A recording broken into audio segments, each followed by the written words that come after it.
Guarantee. প্রিয় হাজির, যাই হোক, 16 পারা 12 পৃষ্ঠা সূরা তাহার 14 নম্বর আয়াত, ইন্নানি আনাল্লাহ, নিশ্চয় আমি আল্লাহ। কে বলে? লা ইলাহা, আল্লাহ ছাড়া কোনো মাবুদ আছে কিনা? ইল্লা আনা ফা'বুদুনি, ইবাদত করতে হবে কার? কিসের মাধ্যমে? ওয়া আকিমিস সালাতা লিযিকরি, আল্লাহ পাকের স্মরণ কায়েমাত্রে নামাজ প্রতিষ্ঠা করো, নামাজ কায়েম করো। নামাজ পড়া এক জিনিস, কায়েম আরেক জিনিস। পড়া হলো আপনি একা পড়েন, আর কায়েম হলো এর ফরজ, ওয়াজিব, সুন্নাত, মুস্তাহাব সহ সব কিছু আদায় করার পর আপনি যদি কাউকে দাওয়াত দেন, ইসলামের কথা বলেন, তাহলে এটা হলো কায়েম করা। আর এই কায়েম প্রথমে ব্যক্তি, পরিবার, সমাজ, এরপরে রাষ্ট্র। এজন্য আল্লাহ এখানে বলতেছেন ইন্নানি আল্লাহ, নিশ্চয়ই আমি আল্লাহ। তাহলে আল্লাহ ছাড়া কোনো মাবুদ আছে কিনা? মাবুদ আছে। এতক্ষণ বললাম কোরআন তার পক্ষ থেকে আসলো, আবার এখানে আল্লাহ বলতেছে আমি আল্লাহ, আমি আল্লাহ ছাড়া দ্বিতীয় কোনো ইলাহ নাই। এখন আমরা যদি আল্লাহ ছাড়া বাহিরে কারো কাছে হাত পাতি, বলি, অনুনয় বিনয় করি, তাহলে কি আল্লাহর সাথে শিরক করা হয় না? হয় কিনা? আপনি বিবাহ করেছেন, খুব সুন্দর স্ত্রী, অনেক সাধনা, অনেক পরীক্ষাধীন স্ত্রীকে পেলেন। এখন আপনি বাহিরে কাজ করে এসে বাসায় যদি দেখেন আপনার স্ত্রী সখিনা পশ্চিম পাড়ার একটা লোকের সাথে রঙ্গলীলা করে, আলাপ করে, আপনার মন খারাপ হয়ে যাবে না? কিরে আশ্চর্য কারণ, আমার স্ত্রী, আপনি সাজান, শাড়ি আনেন, আলতা আনেন, কত কিছু দিয়ে তাদের মাকে লিপস্টিক দেয়, কত সুন্দর চেহারা, চাহনি কত সুন্দর। আপনি যদি দেখেন সে আর একটা লোকের সাথে কথা বলে, আপনি রাগ হয়ে যাবেন, তার একটা হাসি আপনার সব ক্লান্তি দূর হয়ে যায়। এখন আপনি যখন দেখবেন সে বাহিরের লোকের সাথে হাসে, আপনি রাগ করবেন, গোসা করবেন। তাহলে সামান্য অস্থায়ী প্রতিনিধির দায়িত্ব পেয়ে আপনি যদি রাগ করেন, গোসা করেন, আর এই হাসি, এই চোখ, এই চেহারা, এই ঠোঁট যে মহান আল্লাহ পাক দান করলেন, আপনি যখন সে আল্লাহর গণ্ডি থেকে বেরিয়ে যান, আল্লাহকে রাগ করেন না? করেন কিনা? সেই জন্য বলেন আমি আল্লাহ, আল্লাহ ছাড়া দ্বিতীয় কোনো ইলাহ নাই। আল্লাহ পাকের স্মরণে নামাজ কায়েম করতে হবে। নামাজ হলো ইবাদতের মূল, তাওহীদের মূল ভিত্তি হলো ঈমান, আর ইবাদতের মূল ভিত্তি হলো নামাজ। একজন লোক আল্লাহ পাকের কাছাকাছি আসতে হলে সবচেয়ে যে উত্তম মাধ্যম, যেটা আসল, সেটা হলো এই নামাজ। কথা ঠিক আছে কিনা? এই জন্য নামাজ ছাড়া কোন লোক আল্লাহ পাকের সান্নিধ্য অর্জন করতে পারবে। অনেকে বলে আমি তো নামাজ পড়ি না, সাকরিতরা নামাজ পড়ুক, ওনাকে আল্লাহ পাক মাফ করে দিলেন। আবার অনেকে বলে আমি নামাজ পড়ি মক্কায়, কি আজীব কারবার, নামাজ থেকে আল্লাহ পাক মাফ করে দিল। অথচ এই নামাজ হলো ইবাদতের মূল ভিত্তি। আমরা জানি বিশ্বনবী সাল্লাল্লাহু আলাইহি ওয়াসাল্লাম জীবনের শেষ প্রান্তেও দুইজন সাহাবীর কাঁধে ভর দেয়া তিনি নামাজ আদায় করলেন। ঠিক আছে কিনা? এই জন্য নামাজ হলো ইবাদতের মূল। সব ইবাদত কিন্তু দুনিয়ে দিলেন, হজ দুনিয়ে দিলেন, যাকাত দুনিয়ে দিলেন, দান সদকা দুনিয়ে দিলেন, কিন্তু নামাজের এত বড় মর্যাদা, আমাদের এত বড় সম্মান, যা আল্লাহ পাক তার হাবিবকে আরশে আজিমে ডেকে নিয়ে এই নামাজ উপহার দিলেন। কত ওয়াক্ত দিলেন? সবাই আওয়াজ দিয়ে বলেন, কত ওয়াক্ত দিলেন? হযরত ঈসা আলাইহিস সালামের সাথে সাক্ষাৎ হলো, কত ওয়াক্ত? 5 ওয়াক্ত। মুসা আলাইহিস সালাম বলেন আপনি আরো কমান, আপনার উম্মত এই 5 ওয়াক্ত হয়তো আদায় করতে পারবে না। তিনি বলেন আমার সব করো, আমি লজ্জা পাই। আল্লাহ পাক শুধু চান আমাকে দিতে, আপনি বলেন কমান। রাসূলুল্লাহর মনোভাব আল্লাহ তাআলা শুনতে পেলেন। তিনি বললেন ও আমার নবী, আমি তো 50 ওয়াক্ত নামাজ দিলাম, কিন্তু আপনার কনসেশনের দাবিতে কমাতে 5 ওয়াক্ত দিলাম। আমি তো বলেছি 50 ওয়াক্তই দেব। আমার যে বান্দা বান্দি দৈনিক 5 ওয়াক্ত নামাজ জামাতের সহিত আদায় করবে, আমি আল্লাহ খুশি হয়ে 50 ওয়াক্তের সওয়াব তার আমলনামায় দিয়ে দেব। তাহলে যে ব্যক্তি 5 ওয়াক্ত নামাজ আদায় করবে সে গেইন করবে কত ওয়াক্ত? 50 ওয়াক্ত। আর এই নামাজ সৃষ্টি হলো কেন? মানুষ আল্লাহ পাকের বান্দা বা গোলাম হিসাবে সৃষ্টি হয়েছে। এখন মানুষের যে কাইফিয়ত, যে ফিতরাত, এই ফিতরাত হলো কারো না কারো কাছে মাথা নত করা, হাত জোর করা, কাউকে সবকিছুর মালিক মনে করা, নিজেকে গোলাম বানিয়ে দেওয়া। তাহলে সর্বভৌমত্বের মালিক কাউকে মনে করতে চাইলে আল্লাহ ছাড়া বিকল্প কেউ আছে নাকি? কেউ আছে নাকি বলেন? এজন্য আল্লাহ পাক বলেন وَأَقِيمُوا الصَّلَاةَ وَآتُوا الزَّكَاةَ وَمَا تُقَدِّمُوا لِأَنفُسِكُم مِّنْ خَيْرٍ تَجِدُوهُ عِندَ اللَّهِ। নামাজ কায়েম করো, যাকাত আদায় করো, আর তোমরা নিজেদের কল্যাণে এই নামাজের মাধ্যমে যা কিছু আল্লাহর কাছে আগে পাঠাবে সেটা অবশ্যই আল্লাহ পাকের কাছে পেয়ে যাবে। বান্দা তুমি যা কিছু করো, গোপনে করো, প্রকাশ্যে করো, রাতে করো, দিনে করো, একা করো, সাথীরা মিলে করো, যা কিছু করো না কেন, ওই সব খবর সম্পর্কে আল্লাহ তাআলা অবগত, ঠিক কিনা? যা করেন দুনিয়ার কেউ দেখে না, দেখে কে? আল্লাহ পাক বলেছে সাবধান, যা করো ষড়যন্ত্র, অত্যাচার, জুলুম, নিপীড়ন, শোষণ কেউ দেখবে না, কিন্তু দেখার একজন আছে, তিনি কে? আল্লাহ। সে আল্লাহ বলতেছে যে নামাজ পড়ো আর এই ইবাদতের মাধ্যমে আমার কাছে কিছু পাঠাও, সংশয় পাঠাও। রাসূল বললেন মানুষের হক দুইটা, আমার আরেকটি হাদিসে বললেন তিনটি। আপনি যেটা খাবেন সেটা আপনার, পায়খানায় গিয়ে যেটা শেষ হয়ে যাবে, অথবা আপনি যে পোশাক পরিধান করবেন দ্বিতীয়, আর তৃতীয় হলো যেটা আল্লাহর কাছে আপনি পাঠাবেন, দান, সদকা, রুকু, সেজদা, আমল, ভালো কাজ, ভালো পরামর্শ, এই সব কিছুর মাধ্যমে যা কিছু পাঠাবেন এই তিনটির মালিক আপনি, আর কোনো কিছুর মালিক আপনি নয়, ঠিক আছে কিনা? এই জন্য এই নামাজ মুক্তি দিতে পারে, এই নামাজ আমাদেরকে বাঁচাতে পারে।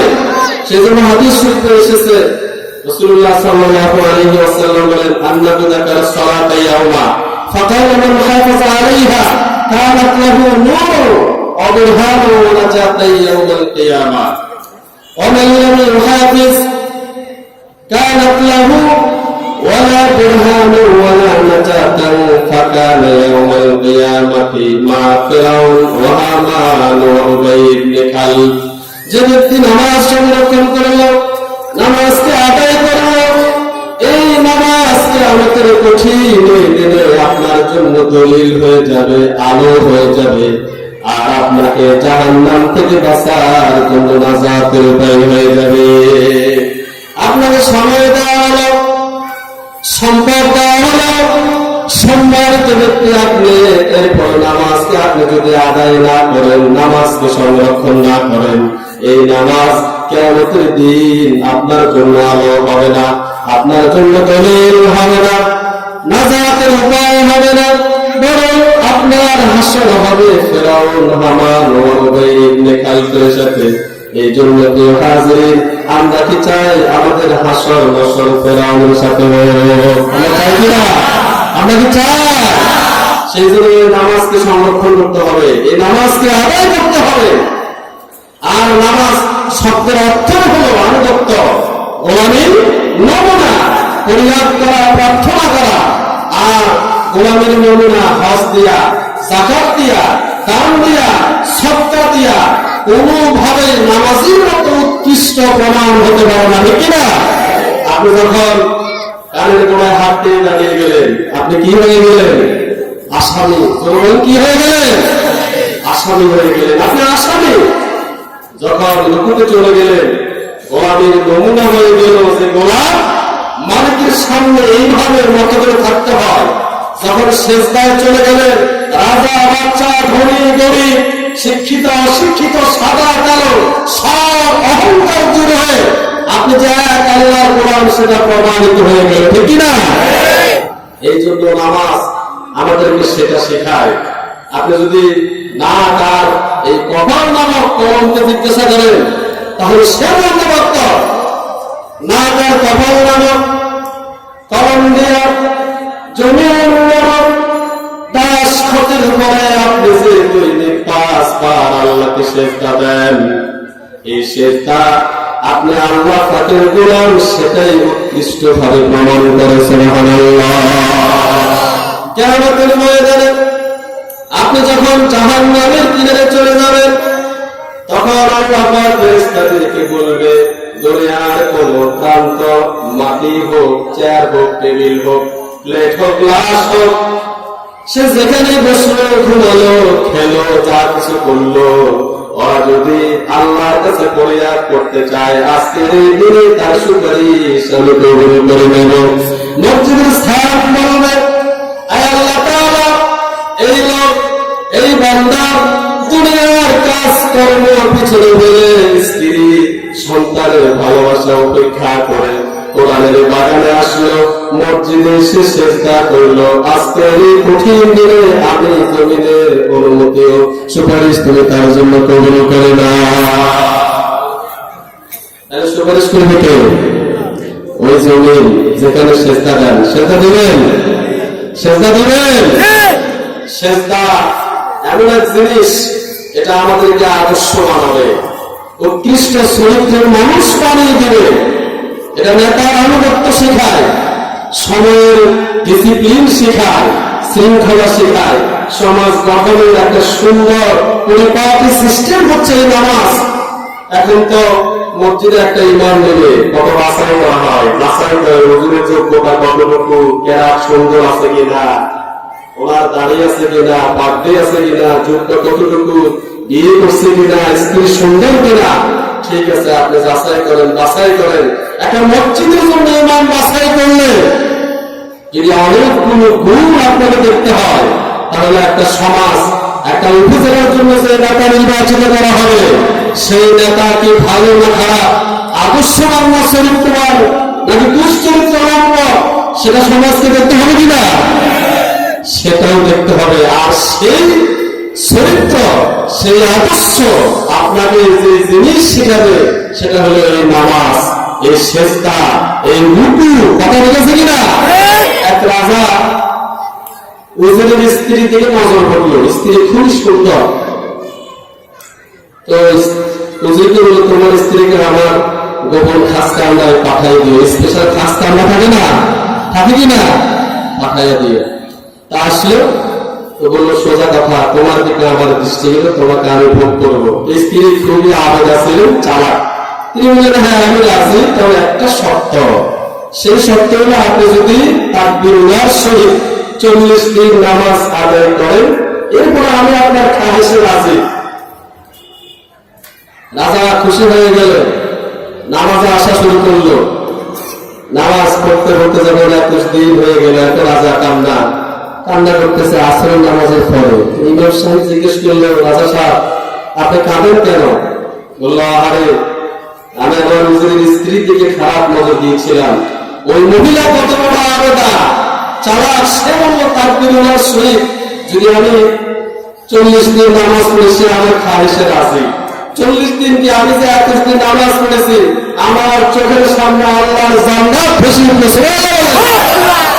এটা সেই নামাজ, চরিত্র শেখায় এই নামাজ। ইন্নাস সালাতা তানহা আনিল ফাহশাই ওয়াল মুনকার। আল্লাহ পাক কত হিম্মত করে বললেন যে নিশ্চয়ই নামাজ মানুষকে অশ্লীল ও খারাপ কাজ থেকে বিরত রাখে। এখন নামাজ পড়ে সুদ খায়, নামাজ পড়ে ঘুষ খায়, নামাজ পড়ে খারাপ কাজ করে, নামাজ পড়ে মিথ্যা বিচার করে, নামাজ পড়ে মিথ্যা সাক্ষ্য দেয়, নামাজ পড়ে অপরের আইন ঠেলে। আছে না সমাজে? আছে কিনা? আপনারা একটু কথা বলি, একটু হোভা না করলে তো আমি মনে করবো যে সব মুখ দেয়। একটু হোভা করতে হবে তো, আর জানে না, না জানে। এখন কেমন সিস্টেম বলা হলো, আপনি নামাজ পড়েন, চুরিও করেন, জেনাও করেন, তার মানে আপনার কোনোভাবে নামাজ কবুল হচ্ছে না। যদি নামাজ কারো কবুল হয়, ওই লোকের দ্বারা অন্যায় করা সম্ভব নয়, ঠিক না? তাহলে কোনোভাবে সংগতিপূর্ণ নয় যে আপনি নামাজও করবেন, ফ্রি টক টাইম আবার আরেকটা মেয়েকে এসএমএস পাঠাবেন, ঠিক আছে কিনা? এটা কি সম্ভব? এটা কি সম্ভব? তাহলে যদি নামাজ সঠিকভাবে হয়ে যায়, আরকান আহকাম এর ওয়াজিব, এর ফরজ, এর মুস্তাহাব সহ যদি আপনি নামাজ আদায় করেন, এই নামাজ আপনাকে একটা উন্নত চরিত্রের মানুষ বানিয়ে দেবে, গ্যারান্টি। এটাই নামাজের গ্যারান্টি। নামাজের হুকুম দেওয়া হলো, মুয়াজ্জিন বলে হাইয়া আলাস সালাত।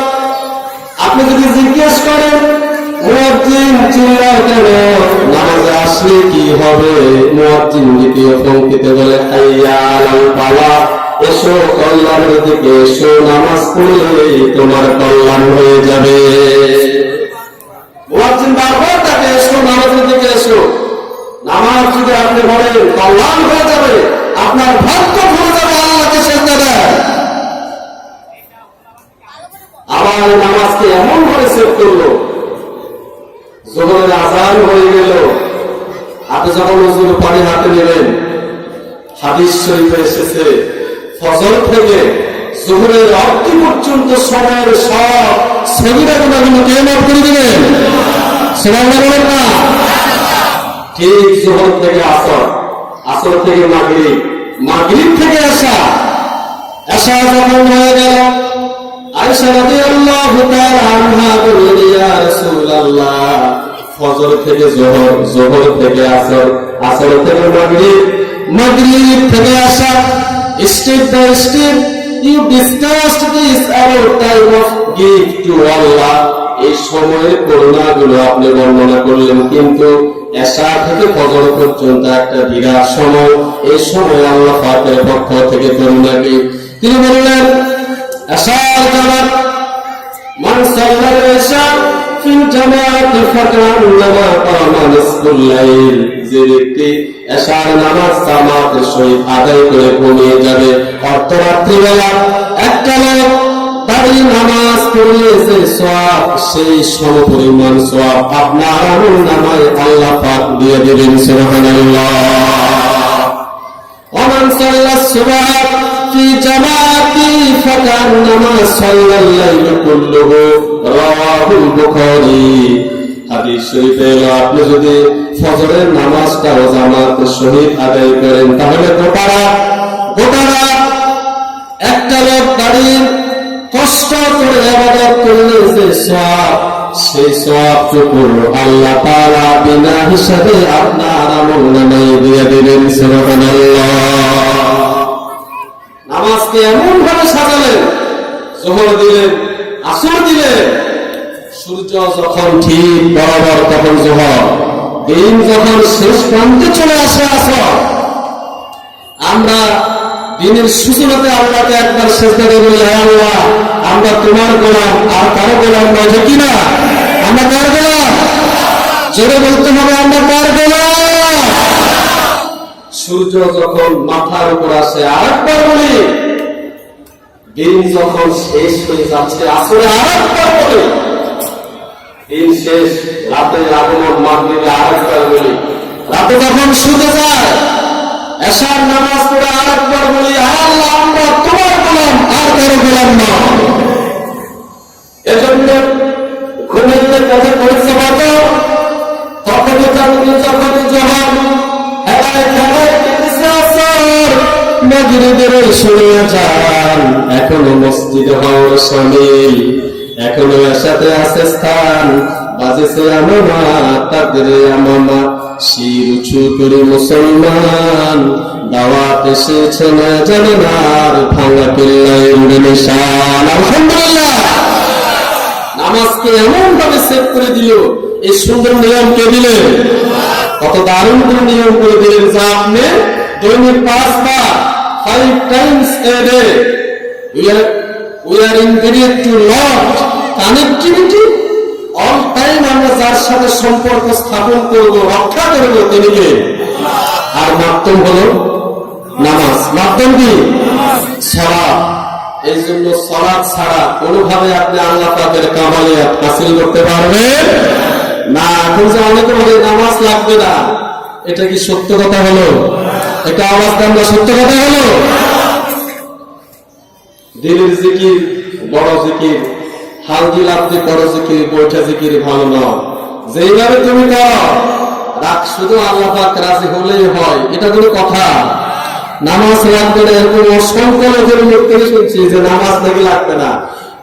তো নামাজ যদি নাই লাগে তাহলে নামাজ হুকুম আল্লাহ পাক কেন দিলেন? কি ফেরেশতারা কি আসে ভোট করে নামাজ? কারা পড়বে? কথা বল না, কারা পড়বে? একটু আওয়াজ দেন না, নাহলে তো ভালো লাগে না।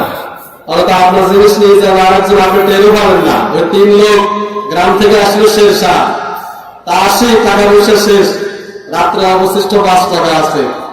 তো 3 জন লোক তো বললো ঠিক আছে টাকারও 5, আমাদের সময় নেই, ইনকাম চাকরিও পাই না, একটা রুটি কিনে এই টাকায় রাত্রে ঘুমায় যায়। তো বললো যে সবচেয়ে ছোট সেগুলো না, আমরা 3 জন ঘুমিয়ে যাই, সকালবেলা যে ভালো স্বপ্ন দেখবে সেই রুটি এটা খাবে। তা এখন যখন সবাই ঘুমিয়ে গেল, গভীর রাতে ওই ছোট যে এক নম্বর সেই উঠে এটা খায়, পানি খেয়ে সুন্দর করে ঘুমিয়ে গেল। সকালবেলা ছোটজন বলে ভাই স্বপ্নের ব্যাখ্যা কর, স্বপ্নে বলেন আপনি কি স্বপ্ন দেখছেন? বড়জন তো আমি দেখলাম আমি তো 4th আসমানে চলে গেলাম, সেখানে বেহেশত হুর গেলমান করি কত কিছু দেখলাম, আমি আনন্দ আত্মহারা মগ্ন। দ্বিতীয়জন বললো ভাই আপনি কি দেখলেন? আমি দেখলাম মক্কার বেদে কত কুকুর। আল্লাহ বললো ভেদুস কুকুর গুলো দৌড়াই দে। আমি সব কুকুর দাঁড়ায় দিলাম।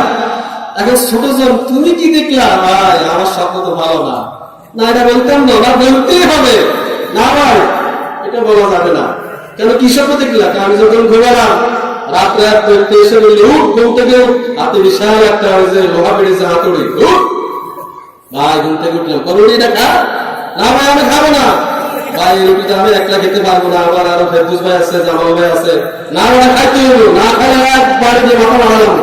ভাই পরে কি করবো, আমি তো রুটিটা খাই ফেলাছি। কি রুটিটা তুমি খাই ফেলাছো আমাদের দুজনকে ছেড়ে?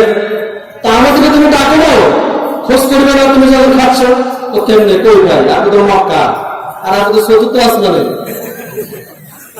এখন আমরা যদি মাহফিলে বসে এইভাবে থাকি স্বপ্নে বিভোর, তাহলে আমাদের ওটা খেয়ে যাবে ছোটজন, আমরা কাজে পৌঁছাতে পারবো না। একটু আওয়াজ দিতে হবে তো?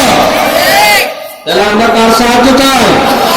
যেরকম এক লোক বনি ইসরায়েলের এক লোক রাস্তা দিয়ে যাচ্ছে ছেলে সহ, তখন সব শেরশার সব দোকানদার বলতেছে খারাপ, জাহান্নামে বাপ্পা সিটি সুদখোর জেনাখোর যাইতেছে। তো বাবাও কিছু বলে না, ছেলেও কোনো শব্দ করে না। যখন খেতে আসলো তো ছেলে বললো বাবা একটা কথা বলি, আপনি যখন শেরশাহে এটা আসছিলেন এটা একটা উদাহরণ, তো তাহলে এই যে সবাই আপনাকে বললো জাহান্নামী বেনামাজি কাফের, আপনি যে কোনো কথা বললেন না, আমার একটা প্রশ্ন আছে। প্রশ্নটা হলো বাবা আপনি বলেন তো সবচেয়ে বড় কে? সবচেয়ে বড় হলো পাহাড়। আচ্ছা বাবা তারপর বড় কে? বললো তারপরে বড় হলো নদী। আচ্ছা বাবা তারপর বড় কে? বললো তারপরে বড় হলো জমিন, এই যে 7 তবক জমিন। বাবা তারপর বড় কে? বললো তারপরে বড় হলো আসমান, বিশাল আসমান। বাবা তারপর বড় কে? বললো তারপরে বড় হলো তোমার আব্বার জেনার গোড়া, কবিরা গোড়া, সুদের গোড়া, গোড়ায় ভরা এত বিশাল তোমার স্তূপ, সব ছাড়িয়ে গেল। বললো বাবা তারপরে বড় কে? বললো তারপর বড় হলো সেই মহান আল্লাহ পাকের রহমতের দরিয়া, যার কানে শুরু হলো 7 আসমান 7 জমিন পাহাড়, এই নগরী থেকে শুরু করে সমস্ত কায়নাতকে একসাথ করলে আল্লাহ পাকের রহমতের দরিয়ার 1 ইঞ্চি পরিমাণ হবে না। এই ঘোষণা দেওয়ার সাথে সাথে ইন দ্য মিড টাইম সেই সময়ের নবীর কাছে ওহি আসলো যে আপনার এই গোলাম আমি আল্লাহর বরকতকে এত বেশি করে প্রচার করলো, আমি খুশি হয়ে তার খুশির জিন্দেগি সব গুনাহ মাফ করে দিলাম। তাহলে আমরা শুকরিয়া আদায় করবো কার? জোরে বলেন কার? খাওয়ার সময়টা